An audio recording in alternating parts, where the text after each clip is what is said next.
Fact है, अंदर की खबर ये है कि दरअसल मांझी सपोर्टर किसके हैं, बीजेपी के या जेडीयू के?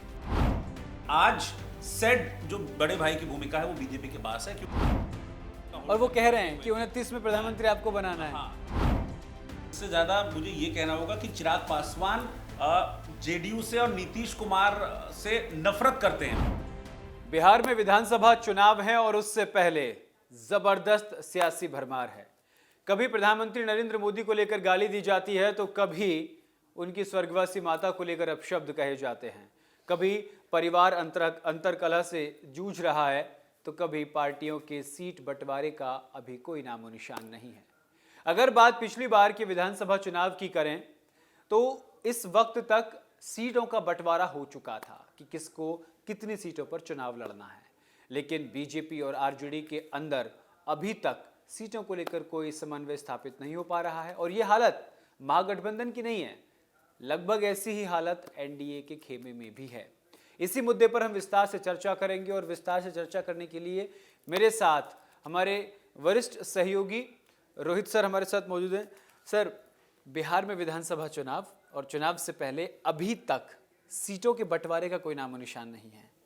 बिल्कुल, देखिए गौरव, यूपी और बिहार ये ऐसे स्टेट्स हैं जिनके चुनाव कहते हैं ना कि मतलब मच अवेटेड होते हैं। बिल्कुल। जब भी यूपी में चुनाव होता है तो बड़ा मच अवेटेड रहता है कि भाई कुछ ना कुछ हैपनिंग जरूरी होगा। तो ऐसा ही जो हिंदी बेल्ट के चुनाव है उनमें बिहार का चुनाव भी बहुत कुछ रहता है। और लालू यादव का स्टेट रहा लंबे वक्त तक, लालू यादव वहां पर मुख्यमंत्री रहे बिहार में, बड़ा हैपनिंग होता है बिहार का चुनाव। और हमने देखा, लेकिन पिछले कुछ चुनावों में हमने देखा कि चुनाव आयोग की सख्ती इन चुनावों में देखने को मिली, जिसके बाद चीजें बहुत हद तक पलटी हैं। लेकिन पॉलिटिक्स में एक चीज नहीं पलटी और वो ये चीज है कि सीटों की किचकिच। और वही सीटों की किचकिच इस वक्त बिहार में देखने को मिल रही है। फिर चाहे वो ऑर्गेनाइज्ड जो गठबंधन जिसको हम कहते हैं आरजेडी एनडीए जो गठबंधन है, ऑर्गेनाइज्ड गठबंधन को कहा जाता है, वहां पर भी अभी किचकिच शांत होती नहीं दिख रही है। बीजेपी अपने खेमे में फैसला ले चुकी होगी, आई एम श्योर उसके नामों का ऐलान वो जल्दी करेंगे।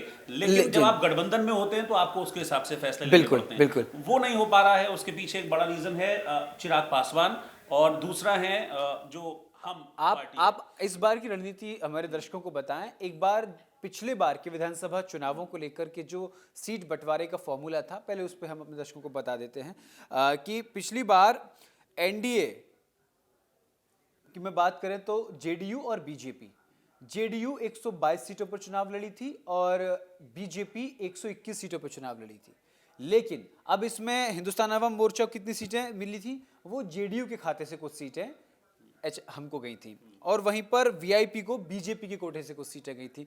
पिछली बार चिराग पासवान अलग चुनाव लड़े थे और उन्होंने बहुत खेल बिगाड़ा था। और अब बात करें महागठबंधन की, तो महागठबंधन में आरजेडी 144 सीटों पर चुनाव लड़ी और बाकी जो छोटे मोटे दल थे वो कांग्रेस के साथ 70 सीटों पर चुनाव लड़े। लेकिन इस बार एक पेंच कहां फंसा है, अभी अखिलेश यादव ने भी वहां पर रैली निकाली और महागठबंधन के पक्ष में रैली निकाली। तेजस्वी यादव ने अपने आप को स्वयं मुख्यमंत्री का चेहरा घोषित कर दिया, लेकिन कांग्रेस की तरफ से समर्थन नहीं मिला। मतलब समर्थन क्या है, मतलब देखिए राजनीति कहते हैं ना कि बड़ा इशारों का खेल होता है जो राजनीति है। मतलब आप क्या पोर्ट्रे कर रहे हैं पब्लिक के बीच में जाके, वहीं से चीजें बिल्डअप होना शुरू होती हैं। यहाँ पर राहुल गांधी ने एक गलती कर दी। आप देखिए यात्रा तो आप साथ निकाल रहे हैं, तेजस्वी यादव आपके सारथी बने हुए हैं, वो लगातार जीप में ड्राइविंग सीट हमने देखा, और वो कह रहे हैं कि 29 में प्रधानमंत्री आपको बनाना है। लेकिन मुख्यमंत्री कह रहे हैं कि हाँ भाई राहुल गांधी को हम पीएम कैंडिडेट, पीएम मटेरियल के तौर पर वो देख रहे हैं। लेकिन राहुल गांधी ने अपनी इस वोटर अधिकार यात्रा के दौरान एक बार भी ऐसा नहीं कहा कि तेजस्वी यादव को हम बिहार के फेस की तरह, बिहार के सीएम की तरह प्रोजेक्ट कर रहे हैं। तो तेजस्वी को लगा कि चलो कोई नहीं, राहुल नहीं कह रहे, मैं खुद कह लूं। तो उन्होंने कई रैलियों में कहा। लेकिन अब तो बदल गया है ना सर, अब तो ये हो रहा है कि तेजस्वी यादव कह रहे हैं कि भाई अब जनता तय करेगी। क्या वो बिहार वो अधिकार यात्रा के दौरान जनता का मूड समझ चुके हैं, या फिर कांग्रेस में और आरजेडी में जो सीटों को लेकर खिचखिच चल रही है, क्योंकि दोनों बराबर पायदान पे आना चाहते हैं। कांग्रेस अपना जनाधार वहां बता रही है, आरजेडी अपना जनाधार वहां पर बता रही है। देखिए मैं आपको बता दूं, अगर हम बिहार में कंपेयर करेंगे तो आरजेडी के सामने कांग्रेस कहीं से कहीं तक नहीं ठहरती है। बिल्कुल। अगर बिहार में मैं इस वक्त जनाधार नहीं, की बात बिहार करूं, में, उत्तर प्रदेश हाँ, में, इन दोनों हाँ, राज्यों में कहीं क्योंकि नहीं है। हाँ बिहार में आरजेडी से अगर आप कंपेयर करेंगे तो नहीं, आरजेडी के पास अच्छा खासा अभी मेरे ख्याल से शायद 77 विधायक इस टाइम आरजेडी के बिल्कुल, पास है, बिल्कुल, कांग्रेस के पास शायद 18-19 विधायक है। बिल्कुल। इस बार मैं आपको बता रहा हूँ, जितना मैंने देखा है बिहार को और जितना मैंने ये देखा है कि आरजेडी हार्ड बार्गनर है, वो बहुत ज्यादा होगा तो 50 से 60 सीटें कांग्रेस को देंगे कंटेस्ट करने के लिए। जबकि कांग्रेस जो है, जो इंटरनल खबर है वो बता रहा हूं मैं आपको, कांग्रेस 76 ऐसी सीटें हैं जिसको पॉइंट आउट करे बैठी है कि इन 76 सीटों पर हमको चुनाव लड़ना है। लेकिन 50 से 60 के बीच में कहीं जाकर ये सौदा होगा। इससे ऊपर अगर मांगेंगे तो मैं आपको ये बता रहा हूं, ये गठबंधन टूट भी सकता है। बिल्कुल, क्योंकि 200 सीट तो 243 ही है ना। सीटें तो 243 ही हैं।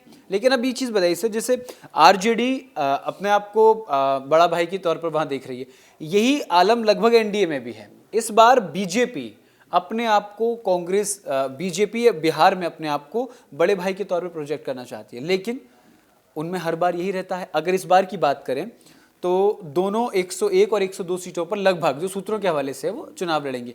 अब इसमें मांझी भी सीट मांग रहे हैं, अब इसमें तेजस्वी, इसमें चिराग पासवान भी सीट मांग रहे हैं, वो 45 सीट मांग रहे हैं। अब सबसे बड़ी बात यह है कि कौन अपने खाते में कटौती करेगा। देखिए पहले तो मैं एक ये कंफ्यूजन दूर कर देता हूं कि अब एक वक्त था जब बिहार में जब एनडीए में जेडीयू और बीजेपी साथ लड़ते थे, लंबे वक्त से साथ लड़े, तो बड़े भाई की भूमिका जेडीयू के पास रहती थी। लेकिन आज सेट जो बड़े भाई की भूमिका है वो बीजेपी के पास है, क्योंकि जेडीयू के इस वक्त 44 से 45 विधायक हैं और बीजेपी के इस टाइम 80 विधायक हैं। तो there is a huge difference, at least 35 विधायकों का ये डिफरेंस जो है ये अपने आप में बता देता है कि इस समय बड़े भाई की भूमिका में बीजेपी है, तो इसको कोई भी नकार नहीं सकता है। जेडीयू अगर आंख बंद करके सोचेगी कि नहीं मैं बड़े भाई की भूमिका में रहूंगी, तो वो कहते हैं ना कि खुद से छल करने के अलावा कुछ नहीं है। दूसरी चीज जिसका आपने जिक्र किया अभी कि एनडीए में भी सीटों को लेकर बड़ी किचकिच देखी जा रही है, हाँ वो फैक्ट है, वो दिख रहा है। क्योंकि देखिए जब सीट बंटवारे को लेकर यहाँ दिल्ली में अमित शाह ने भी मीटिंग बुलाई थी, मीटिंग हुई, बातचीत लगातार हो रही है बिहार के नेताओं से, लेकिन अभी तक किसी एंड पे नहीं पहुंच पा रहे हैं। और इसके पीछे सिर्फ और सिर्फ एक रीजन है कि चिराग पासवान जो है वो अभी क्लियर नहीं है। दो दिक्कतें हैं चिराग पासवान की, दोनों दिक्कत। एक तो सीट का नंबर्स, जिसको अरुण भारती जो कि चिराग पासवान की पार्टी के महासचिव हैं, अभी 3-4 दिन पहले उन्होंने फेसबुक पोस्ट किया था और उस फेसबुक पोस्ट में उन्होंने कहा था कि जब हमारे 2 एमपी थे तब हम 17 विधानसभा सीटों पर चुनाव लड़े थे। इस हिसाब से हमको 40+ सीटें मिलनी चाहिए जो आज एमपीज हैं। 40+ सीटें कितनी हैं? 243। अगर 102 पे बीजेपी और जेडीयू लड़ते हो गए 204, कितनी बची? 39 सीटों में से आपको हमको भी सीटें देनी है, जो ये उम्मीद पाले बैठे कि हमको 20 सीटें। कहीं ऐसा तो नहीं पिछली बार की तरह हम, तो कैसे होगा? ऐसा तो नहीं पिछली बार की तरह जैसे हमको जेडीयू ने सीट दे दी थी। जेडीयू मना कर रही है, आगे जाके क्या होता है मुझे नहीं पता। अभी जेडीयू कह रही है कि ये हमारी सीटें हैं, बीजेपी को जिसको देना अपने खाते में से दे सीटें। तो अब बीजेपी चिराग पासवान को अगर अपना दिल बड़ा करके सीटें देगी भी, तो मुझे लगता है 10, 12, 15 से ज्यादा सीटें वहां नहीं मिल पाएंगी। कल जीतन राम मांझी ने सहरसा में रैली निकाली है और वहीं की आवाज आई है जीतन राम मांझी को लेकर के कि आप औहदा जो है बिहार में वो बढ़ रहा है, आप अपनी सीटें बढ़ाने की बात कीजिए। ये उन्होंने अपने उसमें भी कहा, उद्बोधन में भी ये बात कही है कि हम ज्यादा से ज्यादा सीटों पे चुनाव लड़ेंगे। लेकिन मुझे लगता है अच्छा ये बताइए सर, ये जो फैक्ट है, अंदर की खबर ये है कि दरअसल मांझी सपोर्टर किसके, बीजेपी के या जेडीयू के? देखिए मांझी की पॉलिटिक्स शुरू हुई थी जेडीयू के साथ, लेकिन फिर कॉन्फ्लिक्ट हुआ जब हमने देखा कि कुछ वक्त के लिए नीतीश कुमार को मुख्यमंत्री पद छोड़ना पड़ा था। फिर जीतन राम मांझी को जो मुख्यमंत्री है वो बने जीतन राम मांझी, और फिर पद उन्होंने छोड़ा नहीं, तो किस तरीके से फिर उनको पद से हटाया गया था। उस वक्त तक जेडीयू के सपोर्टर थे, नीतीश कुमार के बहुत क्लोज थे जीतन राम मांझी, और इसीलिए जीतन राम मांझी पे भरोसा करके नीतीश कुमार ने उनको सीएम बनाया भी था कि भाई जब मैं कहूंगा, जब सारी चीजें क्लियर हो जाएंगी ये पद छोड़ देंगे।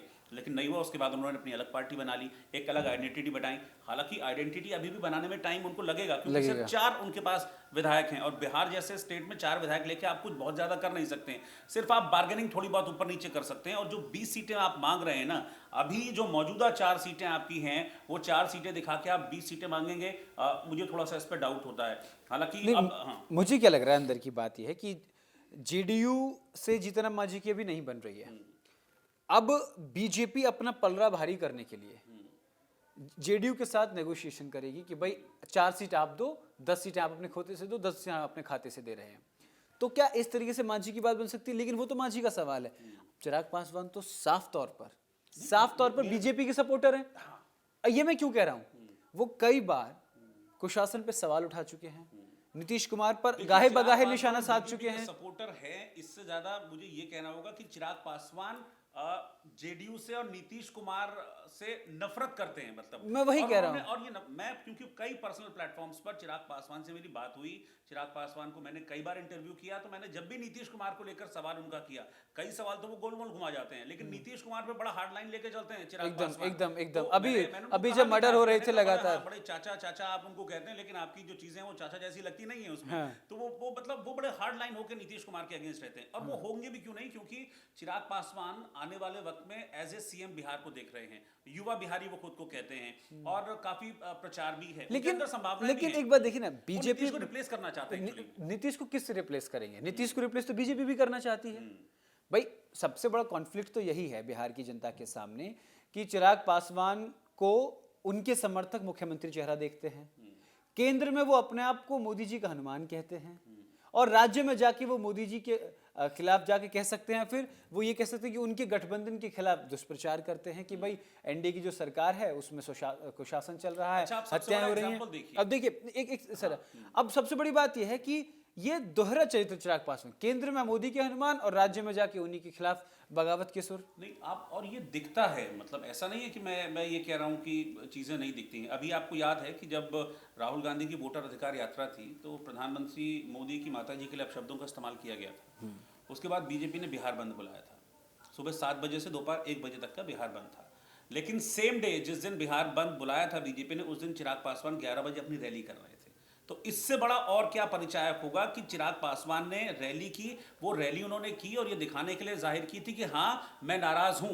मैंने वही बताया ना, 2 फैक्टर, एक फैक्टर तो है कि नंबर ऑफ सीट्स, और नंबर ऑफ सीट्स के अलावा दूसरा फैक्टर है कि कौन सी सीट, उसमें कम से कम 5 से 6 ऐसी सीटें हैं। चिराग पासवान इस बात पे भी अड़े हुए हैं कि मुझे 5 या ये 6 सीटें यही चाहिए। उनको अपने प्रदेश अध्यक्ष के लिए एक सीट चाहिए, तो मुझे वही सीट चाहिए। उनको अपनी पार्टी के जो उनके क्लोज नेता हैं उनके लिए यही सीट चाहिए, तो यही, और उनमें से एक सीट तो ऐसी है जहां पर बीजेपी का सिटिंग एमएलए है। इसके अलावा 3-4 सीटें ऐसी है जहां पर आरजेडी का एमएलए है, लेकिन वहां पर बीजेपी कैलकुलेट ये करे बैठी है कि नहीं, हम चिराग को ये सीट देंगे तो चिराग उसको निकाल नहीं पाएंगे, हमारी संभावना ज्यादा। और पशुपति पारस तो देखिए, अब पशुपति पारस का गेम खत्म हो चुका, अब खत्म हो गया। अब वो कहते हैं ना कि अब बिहार, उन्होंने कोशिश बहुत की, उनकी सबसे बड़ी गलती यही थी चिराग पासवान से अलग जाना। चिराग पासवान से अलग जाना एक अलग चीज है, मतलब उन्होंने हथियाने की कोशिश की एक तरह से पार्टी की। जबकि आप देखिए कि ये महाराष्ट्र जैसा बिहार में नहीं हो पाया। नहीं, ये पॉसिबल भी नहीं है, क्योंकि चिराग एक पिता की जो लेगेसी है वो उसको बेटे को ही मिलेगी, चाचा को नहीं मिलेगी। बिल्कुल ठीक है। तो रामविलास उत्तर प्रदेश में भी यही हुआ, अखिलेश यादव को मिली, रामविलास पासवान के लिए। जबकि आप यूपी का जिक्र कर रहे हैं, तो शिवपाल यादव ने कब मेहनत की पार्टी बनाने में? मुलायम सिंह के साथ कदम से कदम मिला के चलने वाला अगर कोई आदमी था तो शिवपाल यादव। अगर पुलिस की लाठियां खाते थे तो शिवपाल यादव। आपको याद होगा जब मायावती का शासनकाल था, तो इस दौरान कोई अशोक करके एक आईपीएस थे, उनकी लाठियां खाई थी शिवपाल यादव ने, और वो तस्वीरें बड़ी वायरल हुई थी। लेकिन उसके बावजूद वो हर कदम पर मुलायम सिंह के साथ रहे, उस बात को मुलायम सिंह ने माना। लेकिन उनकी लेगेसी मुलायम सिंह जानते थे कि वो शिवपाल कैरी नहीं कर सकते, क्योंकि पब्लिक सेंटिमेंट कभी भी चाचा ताऊ इधर उसके साथ नहीं होते, परिवार के साथ, मतलब बेटा आपकी जो जनरेशन है उसके साथ होती है। और यहीं पर पशुपति पारस गलती कर बैठे, उस लेगेसी को उन्होंने हथियाने की कोशिश की, इसीलिए वो आज बिहार की राजनीति में, देश की राजनीति में शून्य हो गए। मैं अपने दर्शकों से बताना चाहता हूं कि बिहार की सियासत को समझने के लिए कई सौ किताबें पढ़नी पड़ेगी, क्योंकि हर क्षेत्र की अपनी एक अलग कहानी है। महागठबंधन में सीटों को लेकर अभी कोई निर्णय नहीं हो पाया है, वैसे ही हालात एनडीए बने हुए हैं। ये चर्चा घंटों हो सकती है, लेकिन इस पूरी चर्चा का लबोलुआब यही है कि अभी ना तो महागठबंधन अपने आप को सही कर पाया है चुनाव लड़ने की स्थिति में, और ना ही एनडीए के सामने भी सीट बंटवारे को लेकर विकट परिस्थितियां हैं, तो वैसे ही महागठबंधन के सामने भी हैं। लेकिन एक सबसे बड़ा सवाल जो हम जनता के ऊपर छोड़ जा रहे हैं, आप किसे बिहार का मुख्यमंत्री बनता देखना चाहते हैं? इसी के साथ इस चर्चा को यहीं विराम देते हैं। अगर आप हमारा ये फेसबुक पर देख रहे हैं तो हमारे इस वीडियो को जरूर शेयर कीजिए, यूट्यूब पर देख रहे हैं तो कमेंट सेक्शन में ये जरूर बताइए कि आप बिहार का मुख्यमंत्री किसे देखना चाहते हैं।